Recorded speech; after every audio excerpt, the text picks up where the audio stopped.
Mbola mamerina ny fanasanareo anaraka ny levité hatramin'ny farany iray tombontsika amin'ny vaovao avy any ivelany ny tapany faharoa ho an'ny anio anisan'ny mbola malaza aloha ny vaovao any Egypte eo ihany koa ny avy any Frantsa sy ny avy any États-Unis. Tsy mbola nijanona ireo mpanohana ny Mohamed Morsi ao Egypte nampiantso ny vahoaka pomba azy ireo raha lasilamo hanao fihetsiketsehana lehibe. Nilaza ihany koa izy ireo fa ametraka ny olona ny fanakanana maro samihafa hanapahana ny lalana lehibe ao Caire renivohitra. Iverina eo amin'ilay toerana nisy ny mpanao fihetsiketsehana maty notifirany miaramila ihany koa izy ireo. Ao anatin'izay savorivory izay no fantatra fa ho tonga any an-toerana ny sekretera-panjakana lefitra Amerikanina. Ao anatin'izao korotana politika izao ny Amerikanina dia mbola mitandrina fatratra. Mbola tsy nilaza mihitsy fa fanokana panjakana no nataony miaramila. Izy ireo anefa dia efa niantso ny fitondrana amin'izao fotoana mba tsy hitazona intsony ilay filoha teo aloha Mohamed Morsi. Ao anatin'izany dia fantatra ihany koa fa nisy ny fitoriana napetraky ny mpitondra amin'izao fotoana ny Mohamed Morsi. Tao a Frantsa indray kosa dia nietsika indray ry zareo avy ao amin'ny Greenpeace fikambanana miaro ny tontolo iainana ary manohitra mafy ny fampiasana ny angovo nokleary. Niditra antsokosoko teo amin'ny orinasa Tricastin izy ireo alina ary nandefa sarisary samihafa nametraka sora-bavety mihitsy teo amin'ireo reakteur. Ity mpikambana indray ao amin'ny Greenpeace ity no manazava fa tena mora nidirany ity toerana ity ka midika izany fa mety ho mora ihany koa ny isian'ny loza mitranga eto. Tsy vao zao akory ny Greenpeace no nanao hetsika toy izao tamin'ny taona lasa dia efa nisy mpikambana iray nilatsaka tamin'ny Elonaina teto ary nandefa setroka miloko mena teo amin'ny tafon'ireo reakteur. Nisy ihany koa niditra ankeriny tamin'ny famotehana ny fefy ary tsy nisy nanakana mihitsy izy ireo tafiditra soamantsara. Ny fanjakana kosa dia milaza fa tsy ireo toerana tena saropady no nidiran'ireo Greenpeace ireo alina. Tsy hoe tafiditra amin'ny fefy voalohany akory hoy ity mpitondra teny ity dia tafiditra amin'ireo fitaovana mampidoza. Ny ministry ny tontolo iainana frantsay dia nangataka fanadihadiana manokana momba ny zava-nitranga alina. Anbotsika ny vaovao ny trangam-piarahamonina ho an'ny anio ny vaovao mahakasika ny ady amin'ny zava-mahadomelina izay efa mahita vokatra tsara dia tsara hatrany ny polisy misahana izany ady izany satria ny sabotsy lasa teo no sarina teny no zato ny rongony milanja iray taona mahery olona telo vororota amin'ity raharaha ity no voasambotra ary mitohy ny fanadihadiana mahakasika izay. Raha ho an'ity taona 2024 ity dia ireto rongony sariny ireto no zava-bita tsara indrindra avy amin'ny polisy miady amin'ny zava-mahadomelina. Lanjara taona sy 900 kilao ireo rongony izay nizara tamina gony miisa 430 ireo. Olona telo no voasambotra teny Antanimenakely Anosy-Zato ny sabotsy teo. Vaovao avy tamina olona tsara sitrapo no nahafantaran'ny polisy fa misy kamiao be mamindra entana amin'ny gony eny amin'ny faritra Antanimenakely Anosy-Zato iny tamin'ny zoma alina ifo sabotsy tokony ho tamin'ny misasakalina. Nidina teny an-toerana amin'ny polisy n'izany zava-misy.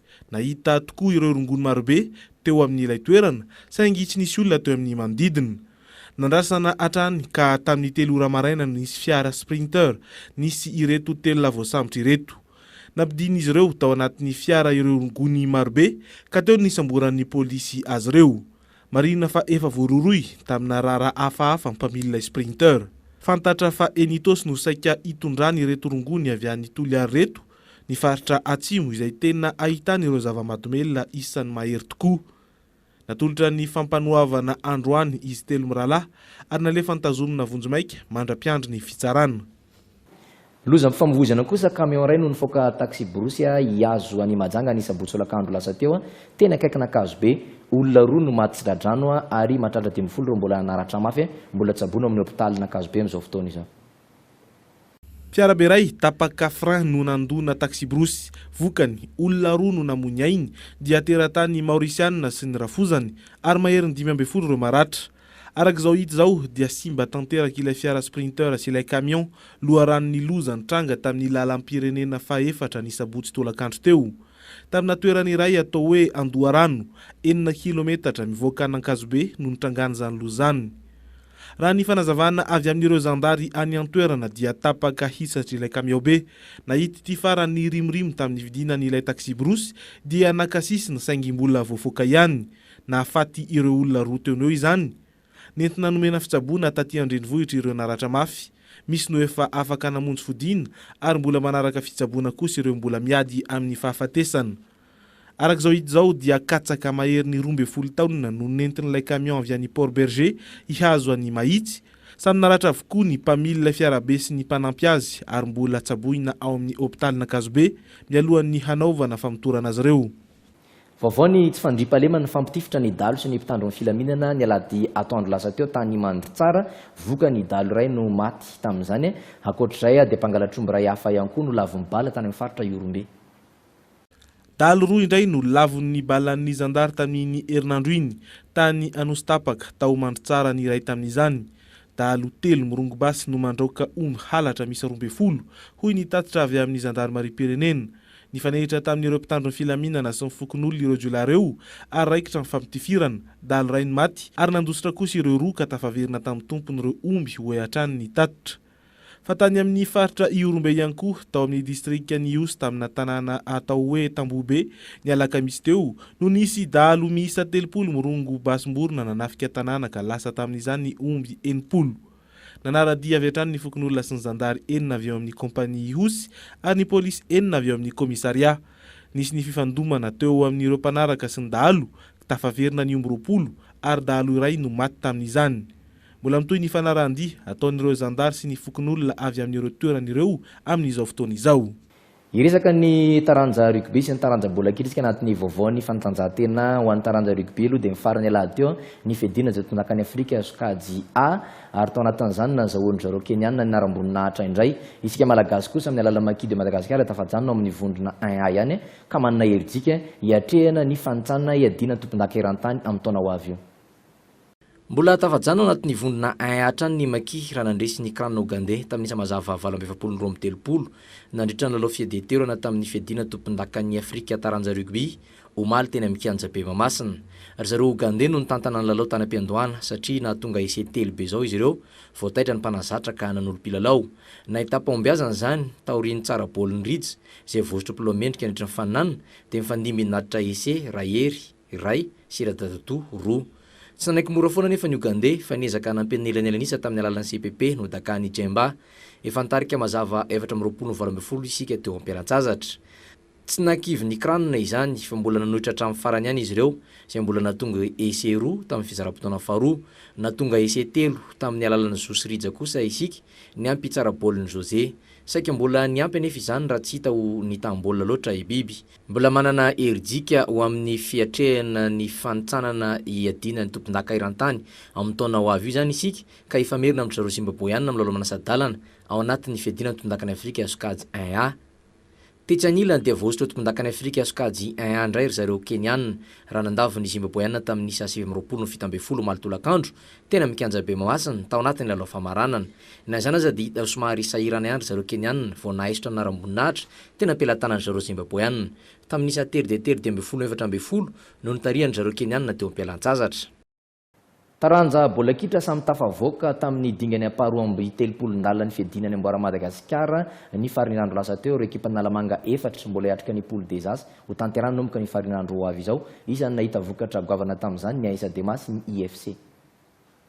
Tamin'ny isa mavesatra 12 noatra no nanamitsana ny AS Adema ny ekipa ny Schalke 117 tamin'ny lalao faharoan'ny faharoa amby 30 ny fiadina amboaran'ny Madagasikara na ny Telma Coupe de Madagasikara izay natao teny amin'ny kianjan-kary ny sabotsy-lakandro lasa teo. Ny fandimby nampikobana ny arato ny totomandaka lefitry tasy ity Rino natafiditra telo, Florence Bob samy napiditra baolina roa avy, ny ampeny Tiala, Lom, Onja ary Ludovic samy napiditra iray avy. Efa nitarika ny isa 4 noatra ny ekipa Serana Premanidina teo am-pialatsazatra ary minitra monja dia efa nakobana arato Onja. Ankoatry dia nomitsana ny Arivo Football Club tamin'ny isa mavesatra 12 noatra ihany koa ny ekipa ny ASSFM avy any Moromania. Ny aloreo kosa dia lavy ny ASSM LGco tamin'ny isa 2-1 ny AS Fanilo avy Soave Masoandro ary tamin'ny isa 2 noatra na lian'ny tana Formation FC ny 3FP Ambatonazaka. Samy tavoaka tamin'ny dingany ampaharoa amby 30 avokoa izany ireo ekipa Nalamanga ny tanany larina 4 vonjy maika teto amin'ny fifadiana tompon-daka Nalamanga.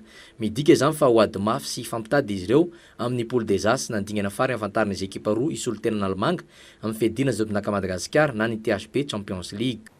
Amarana antsika ny tontolon'ny fampalalambavao eto anivon'ny JT androany vaovao kolontsaina nasarika olona maro ny fampisehoana ara-pilan'ny zantsara ny tanterahany feon'ny fifoazana antoko-pira fefy ny sabotsy tolakandro lasa teo tetsy amin'ny lapan'ny kolontsaina Mamasina.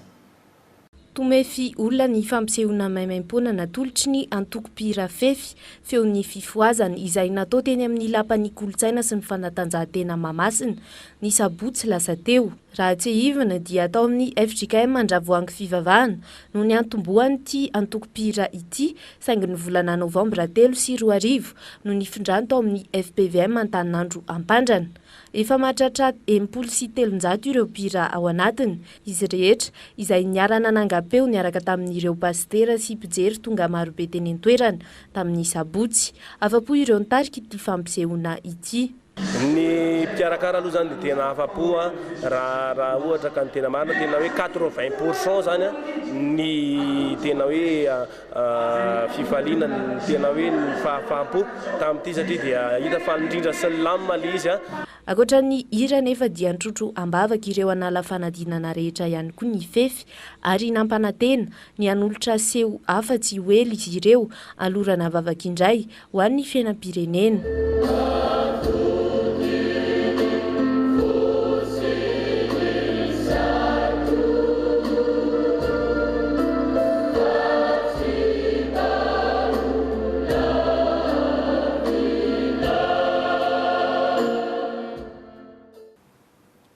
Melony tena ifandaozana dia atolotra nareo indray ny mety toetry ny alina sy ny toetry ny andro amin'izao oretenantsika zao dia mahatratra 12 degré Celsius ny hafanana idina 10 izany raha mpitso maraindraina amin'ny 5 ora maraina eo amin'ny 9 ora sy 20 minitra no hiposaka ny masoandro na hiposaka aza ny masoandro dia somary mbola isy erika manify raha mpitso ary anodidina 14 degré Celsius ny atsika amin'izany 20 degré Celsius koa izany rehefa tonga ny afaka ny tataovonana any ao amin'ny ray hatramin'ny rotolakandro any amin'ny 5 ora sy 20 minitra no ilentika ny masoandro. Izay koa no ametrahana ny veloma ho antsika indray raha mpitso amin'ny fotoanantsika manaraka veloma daholo tompoko lahy sy tompoko vavy.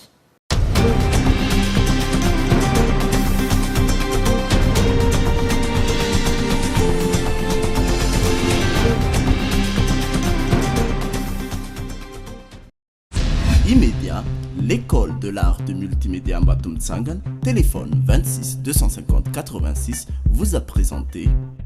Au cœur de l'actualité du JT, en roulant avec Continental Auto. JK Group vous présente. Ni le JT, miaraka amin'ny art de vivre.